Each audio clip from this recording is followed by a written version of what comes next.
ဒီတင်ရသမားလေးတွေအတွက်ပဲရည်ရွယ်တယ်နော်ဒီလိုကောက်နေရတယ်ဒီတင်သမားတွေလောက်ပဲပြန်စောတဲ့လူတွေအတွက်လောက်ပဲဆင်နေမယ်နော်အဲ့လိုအားလုံးမဲ့ထုံးစံတာကိုရောက်ကိုပါတီဒီမှာတော့ဒီတင်သမားတွေအတွက်ကိုပါတီကောင်းလေးတစ်ခေါက်ရောင်းပေးမယ်နော်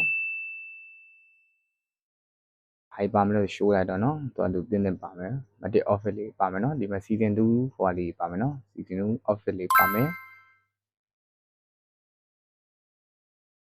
season 2 office လေးပါမယ်ဟမ်မတ်လေးတွေသူတင်းလေးပါမယ်နော်ဟမ်မတ်လေးတင်းပါမယ်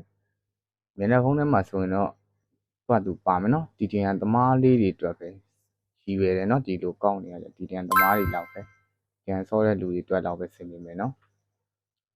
classic ဆော့လို့မရဘူးလားမေးလို့ချင်းတော့ classic ကတော့ဆော့လို့ရပါတယ်ဒါပေမဲ့ဒီရန်သမားတွေဆိုရင်တော့ပိုကောင်းတာပေါ့နော်မျက်နှာဖုံးကလည်းသူပါမယ်နော်လူပါမယ်သူတင်းလေးပါမယ်ဒီလိုတဲမှာဆိုရင်လည်းပါအောင်မယ်ဒီလိုထဲမှာဆိုလည်းလူတွေပြစ်လို့ကောင်းမဲ့ဒီရန်ဆက်လေးတွေသူပါမယ်နော်ဘက်လေးဆိုရင်မစိုး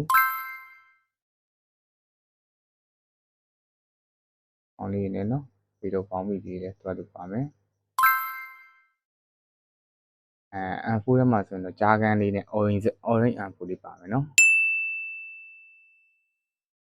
ကားလေးလည်းသူပါမယ်ကားလေးလည်းဆိုကားလေးလာတယ်ဒီကံပဲဆော့တော့ကွာ classic ပဲဆော့လို့ဆင်ပြေမယ်နော်တင်းလေးပါမယ် emote လေးလည်းမစုံနော်မတ်တီ emote လေးစုံလေးပါအောင်မယ်လေးလည်းပါမယ်စီစဉ်လေးတွေပါလေးစင်းကြိုက်ကတော့မပါတော့ဘူးနော်အလိန်လေးလည်းပါမယ်နေလေးလည်းပါမယ် small လေးမလို့တော့တင်းပါအောင်မယ်အဲ့ဒီရောင်းပြီးသားကောင်လေးတော့ပြန်ရောက်လာတဲ့အတွက်ကြောင့်ပြန်ရောက်ပြီအတစ်ကြံလေးတစ်လုံးပါမယ်ဒီကြံတစ်လုံးပါမယ်မတီးရဲ့အသေးလေးတစ်ချောင်းပါနော်ထိတ်ထားတဲ့ email link only အတန်လေးနဲ့ရမယ်နော်သူတွေကရှိလိုက်မယ်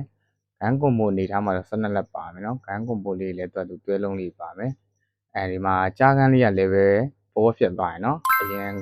အရင်တော့ကိုကြီးရောင်းတော့ကိုဘာတီရောင်းတော့ကြားကန်းလည်းပဲပြီးနော်ဆွဲကြီးဖိုင်းသူပါမယ်ဗန်မီလေးပါမယ်တွဲလုံးလေးလာမယ်နော်ဆိုသည်โอเคကောင်လေးဆိုတော့ဒီကောင်လေးပါမယ်နော် collection ကတော့51ဖြစ်မယ်နော် collection level လေး51ဖြစ်မယ်โอเคဒီကောင်လေးကြိုက်တယ်ဆိုရင်ကိုဘာတီရဲ့ Telegram ကဖြစ်စေ TikTok chat spot ကဖြစ်စေဈေးနှုန်းတိကျကိုလာမေးလိုက်ရရနော်ကိုဘာတီရောင်းပေးမဲ့ဈေးလေးကတော့နေရာမပြည့်တဲ့ဈေးလေးနဲ့ပဲကိုဘာတီပြန်ရောင်းပေးမယ်နော်โอเค